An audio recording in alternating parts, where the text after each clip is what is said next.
through. Good afternoon, Miss Wedge, Miss Richardson, staff, parents and students.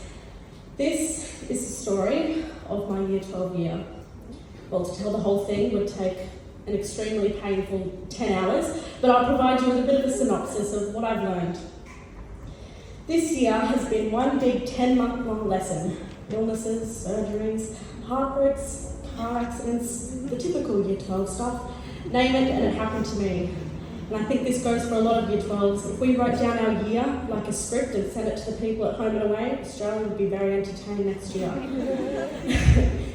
Now, I'm someone who, for my whole 13 years of schooling, has set incredibly high standards for myself.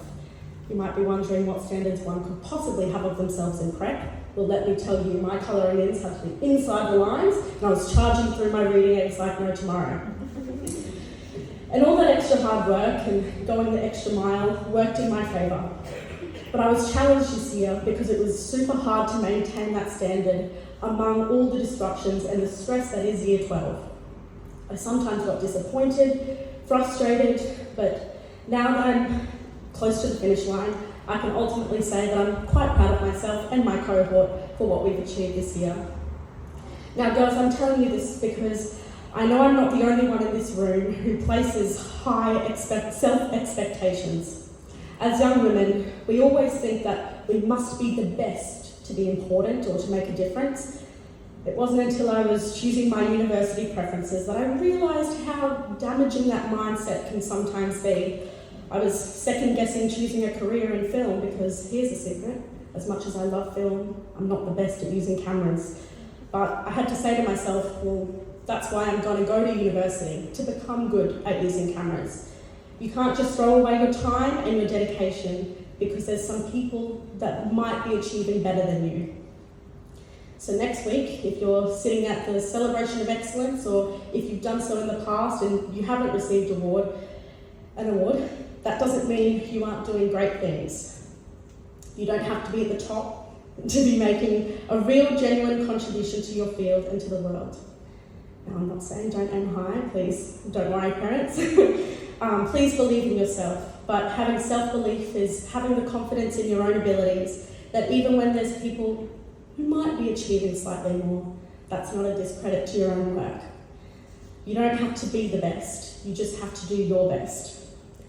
What I love about creativity is that it doesn't demand you be the best. We don't need another Picasso or Mozart or a Meryl Streep.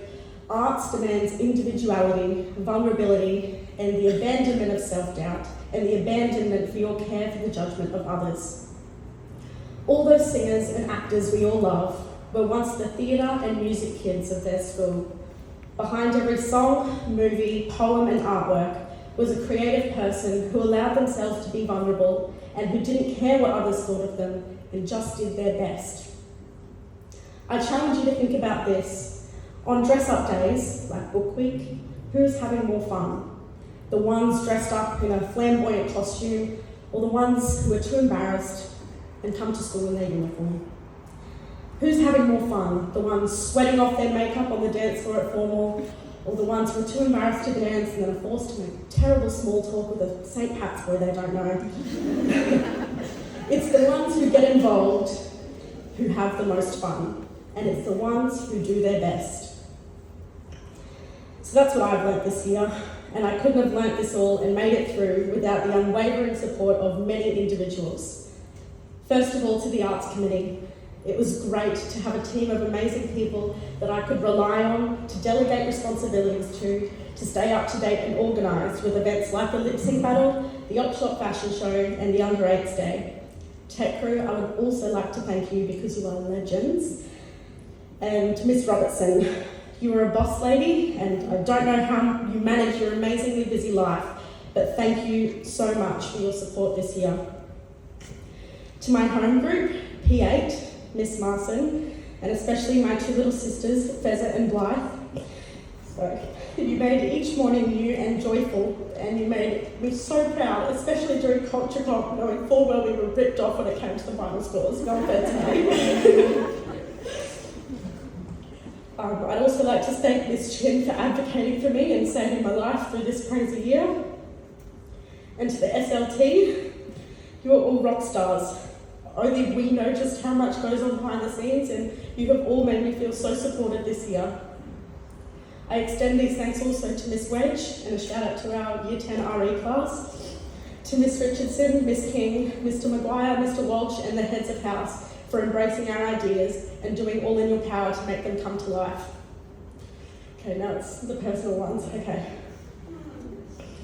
To Miss Fletcher, who I know can't be here today, sorry. Thank you for believing in me, noticing my strengths before I could, convincing me to do drama in Year 9 and not letting me change out of it when I requested.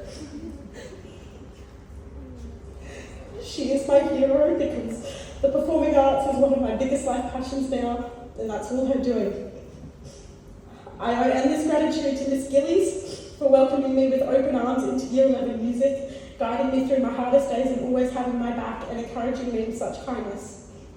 To Miss Chapman, the only reason I chose film was because I wasn't very good at business and it happened to be at the same time as well. But that random decision has defined my life. Your wisdom and dedication is unmatched, and MMC is so blessed to have someone so beyond overqualified and wise as a teacher and a mentor. Thank you for being my #1 cheerleader and providing me with endless opportunities in the world of film these last few years. To the Year 12s, you're a bunch of such talented women. Leela, you've been my absolute rock. I love you and I want to thank you for always being by my side, cheering me on and supporting me. To my family, Mum and Dad, I did it and it's all because of you. Thank you for being so supportive both financially and emotionally of what I do and all of my interests for the past 18 years of my life, whether it was choir or musical theatre, learning instruments, busking or auditions. Thank you for my whole life believing in me and filling up my surroundings with art and books, music and movies. I love you to the moon and back. To my sister, Maya, how do I possibly put into words for someone who is my other half? You're the Rachel to my Monica, the Marshall to my Ted, and the Conrad to my Sally, and the Harmony to my Rhapsody. I owe everything to you, my friend, and I love you to bits. A shout out to another group of people, and that's the poets, the romantics, the hippies, the ones who can't pick a favourite song, book or movie because they have too many, the ones who find joy not necessarily in a pen to paper, but a paintbrush to a canvas, who absolutely hate modern architecture because all buildings are grey boxes with no character, the ones who tell the stories, and the ones who have the stories to tell. You creative thinkers and artists are the ones who have the power to save the world. Stay true to your passions and start putting yourself out there. Girls, get involved with as many things as you can. And remember, your desire and your will to achieve your goals, to live out your passion, to create, to discover, to inspire, your will to do that must be stronger than your care for what other people think. Appreciate every moment, turn up every day, make those memories because these are the good old days that you'll talk about one day. I'm leaving you in the great, capable hands of Bella, who I know will do some fabulous things. Ultimately, girls, just remember to do your best. Keep up the creativity and remember that the word earth without art is just air. Thank you.